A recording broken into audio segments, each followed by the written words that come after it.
ಈಗ ನಮ್ಮಲ್ಲಿ ಪತ್ರಿಕೋದ್ಯಮ ಅಂತಂದ್ರೆ ಅದು ಡಿಜಿಟಲ್ ಇದು ಪ್ರಿಂಟ್ ಮೀಡಿಯಾ ಮತ್ತು ಎಲೆಕ್ಟ್ರಾನಿಕ್ ಮೀಡಿಯಾ ಎರಡೇ ಅಂತ ಇತ್ತು. ಆದರೆ ಇವತ್ತು ತಂತ್ರಜ್ಞಾನ ವೇಗವಾಗಿ ಬೆಳೆದಿದೆ. ನಮ್ಮ ಪತ್ರಿಕೋದ್ಯಮ ಹಿಂದೆ ನಾವು ಅಚ್ಚುಮೊಳೆ ಕಾಲದಲ್ಲಿ ನೋಡಿದ್ವಿ. ಇವತ್ತು ನಾವು ಆರ್ಟಿಫಿಷಿಯಲ್ ಇಂಟೆಲಿಜೆನ್ಸ್ ತನಕ ಹೋಗಿದ್ದೀವಿ. ಇವತ್ತು ಎಲೆಕ್ಟ್ರಾನಿಕ್ ಮೀಡಿಯಾ ಇರ್ಬೋದು, ಪ್ರಿಂಟ್ ಮೀಡಿಯಾ ಇರ್ಬೋದು, ಎಲ್ಲದಕ್ಕಿಂತ ಹೆಚ್ಚಾಗಿ ಇವತ್ತು ನಮ್ಮ ಸಮಾಜದಲ್ಲಿ ಪ್ರಮುಖ ಪಾತ್ರವನ್ನು ವಹಿಸ್ತಾ ಇರುವಂಥದ್ದು, ಪತ್ರಿಕೋದ್ಯಮದಲ್ಲಿ ಪ್ರಮುಖ ಪಾತ್ರವನ್ನು ವಹಿಸ್ತಾ ಇರುವಂಥದ್ದು ಡಿಜಿಟಲ್ ಮೀಡಿಯಾ. ಯಾವುದೇ ಸುದ್ದಿಯನ್ನು ಅತ್ಯಂತ ವೇಗವಾಗಿ ಮತ್ತೆ ಕ್ಷಣಾರ್ಧದಲ್ಲಿ ಇಡೀ ಜಗತ್ತಿಗೆ ತಲುಪಿಸುವಂಥ ಕೆಲಸವನ್ನು ಇವತ್ತು ಡಿಜಿಟಲ್ ಮೀಡಿಯಾಗಳು ಮಾಡ್ತಾ ಇದ್ದಾವೆ. ಈಗ ಯಾವ ಕೈಯಲ್ಲಿ ಒಂದು ಮೊಬೈಲ್ ಇದ್ದರೆ ಹಳ್ಳಿಯಿಂದ ದಿಲ್ಲಿವರೆಗೂ ಕೂಡ ನಮಗೆ ಬೇಕಾದಂಥ ಸುದ್ದಿಗಳನ್ನು ನಾವು ನೋಡ್ಬೋದು. ಜೊತೆಗೆ ಸುದ್ದಿಗಳನ್ನು ನೋಡೋದು ಅಷ್ಟೇ ಅಲ್ಲ, ಆ ಸುದ್ದಿಗಳಿಗೆ ಒಂದು ಪ್ರತಿಕ್ರಿಯೆ ಕೊಡುವಂಥ ವ್ಯವಸ್ಥೆ ಕೂಡ ಇವತ್ತು ಡಿಜಿಟಲ್ ಮೀಡಿಯಾದಲ್ಲಿದೆ. ಇಂಥ ಸುದ್ದಿ ತಪ್ಪು, ಇಂಥ ಸುದ್ದಿ ಸರಿ ಇಲ್ಲ, ಅಥವಾ ಯಾವುದಾದ್ರೂ ಸಮಸ್ಯೆಯನ್ನು ಸರ್ಕಾರಕ್ಕೆ ನೇರವಾಗಿ ಹೇಳ್ಕೊಳಕ್ಕಾಗ್ತಾ ಇದೆ, ಡಿಜಿಟಲ್ ಮೀಡಿಯಾಗಳ ಮೂಲಕ ಸರ್ಕಾರವನ್ನು ತಲುಪಿಸುವಂಥ ಕೆಲಸ ಆಗ್ತಾ ಇದೆ. ಹೀಗಾಗಿ ಡಿಜಿಟಲ್ ಮೀಡಿಯಾಕ್ಕೂ ಕೂಡ ಏನಾದರೂ ಒಂದು ಸೌಕರ್ಯವನ್ನು ನಾವು ಕಲ್ಪಿಸಿಕೊಡ್ಬೇಕು, ಡಿಜಿಟಲ್ ಮೀಡಿಯಾಗೆ ಒಂದು ಪ್ರತ್ಯೇಕವಾದಂಥ ಪಾಲಿಸಿ ತರಬೇಕು ಅಂತ ಒಂದು ಚಿಂತನೆ ನಡೀತಾ ಇತ್ತು. ಈ ಸಂದರ್ಭದಲ್ಲಿ ನಾವು ಸನ್ಮಾನ್ಯ ಮುಖ್ಯಮಂತ್ರಿಗಳಾದಂಥ ಸಿದ್ದರಾಮಯ್ಯ ಅವ್ರ ಜೊತೆ ಮಾತನಾಡಿದಾಗ ಡಿಜಿಟಲ್ ಮೀಡಿಯಾಗೆ ನಾವು ಪ್ರತ್ಯೇಕವಾದಂಥ ಪಾಲಿಸಿಯನ್ನು ತರಬೇಕು ಅಂತ ಹೇಳಿದ್ರು.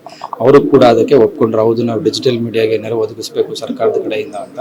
ಹೀಗಾಗಿ ನಾವು 1-2 ತಿಂಗಳ ಕಾಲ ಕೂತ್ಕೊಂಡು ಅದನ್ನು ಡಿಜಿಟಲ್ ಮೀಡಿಯಾಗೆ ನಾವು ಯಾವ ರೀತಿ ಪಾಲಿಸಿ ತರಬೇಕು ಅನ್ನೋದ್ರ ಬಗ್ಗೆ ಎಲ್ಲ ಚಿಂತನೆ ಮಾಡಿ ಕೊನೆಗೆ ನಾವು ಇವತ್ತು ಅಧಿಕೃತವಾಗಿ ಪಾಲಿಸಿಯನ್ನು ನಾವು ಜಾರಿಗೆ ತಂದಿದ್ದೇವೆ.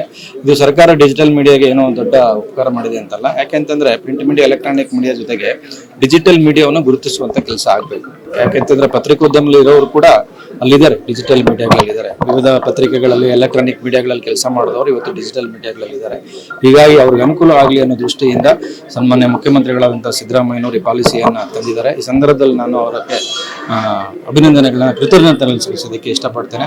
ಮುಂದಿನ ದಿನಗಳಲ್ಲೂ ಕೂಡ ಡಿಜಿಟಲ್ ಮೀಡಿಯಾಕ್ಕೆ ನಾವು ಏನು ಮಾಡಬೇಕು ಅನ್ನೋದ್ರ ಬಗ್ಗೆ ಕೂತ್ಕೊಂಡು ಚರ್ಚೆ ಮಾಡಿ, ನಮ್ಮ ಡಿಜಿಟಲ್ ಮಾಧ್ಯಮದಲ್ಲಿ ಯಾರಿದ್ದಾರೆ ಮಿತ್ರರು ಅವ್ರ ಜೊತೆ ಕೂತು ಚರ್ಚೆ ಮಾಡಿ ಮುಂದಿನ ದಿನಗಳಲ್ಲೂ ಕೂಡ ಬೇರೆ ಬೇರೆ ಕಾರ್ಯಕ್ರಮಗಳನ್ನು ಜಾರಿಗೆ ತರುವಂತ ಚಿಂತನೆ ನಡೀತಾ ಇದೆ ಅಂತ ಈ ಸಂದರ್ಭ ಹೇಳಕ್ಕೆ ಇಷ್ಟಪಡ್ತೀನಿ. ಡಿಜಿಟಲ್ ಮೀಡಿಯಾ ಇವತ್ತು ಅಗಾಧವಾಗಿ ಬೆಳೆದಿದೆ. ಯಾಕೆಂತಂದ್ರೆ ಪಬ್ಲಿಕ್ ಜರ್ನಲಿಸ್ಟ್ಗಳು ಅಂತ ಏನಾಗಿದೆ ಅಂತ ಏನ್ ಹೇಳ್ತೀವಿ ನಾವು, ಇವತ್ತು ನಾವು ಡಿಜಿಟಲ್ ಮೀಡಿಯಾದಲ್ಲಿ ಅದನ್ನು ನೋಡ್ತಾ ಇದ್ದೇವೆ. ಈಗ ನಾವು ಯಾವುದೋ ಸುದ್ದಿಗಳನ್ನ ನೋಡ್ಬೇಕಾದ್ರೆ ಟಿವಿ ಆನ್ ಮಾಡಬೇಕಾಗಿತ್ತು, ಇಲ್ಲ ಅಂದ್ರೆ ಸುದ್ದಿ ನೋಡ್ಬೇಕು ಅಂತಂದ್ರೆ ನಾಳೆ ಬೆಳಗ್ಗೆವರೆಗೂ ಪತ್ರಿಕೆಗಳನ್ನ ನೋಡ್ಬೇಕಾಗಿದೆ. ಆದ್ರೆ ವ್ಯವಸ್ಥೆ ಬದಲಾಗಿದೆ, ತಂತ್ರಜ್ಞಾನ ಬದಲಾಗಿದೆ.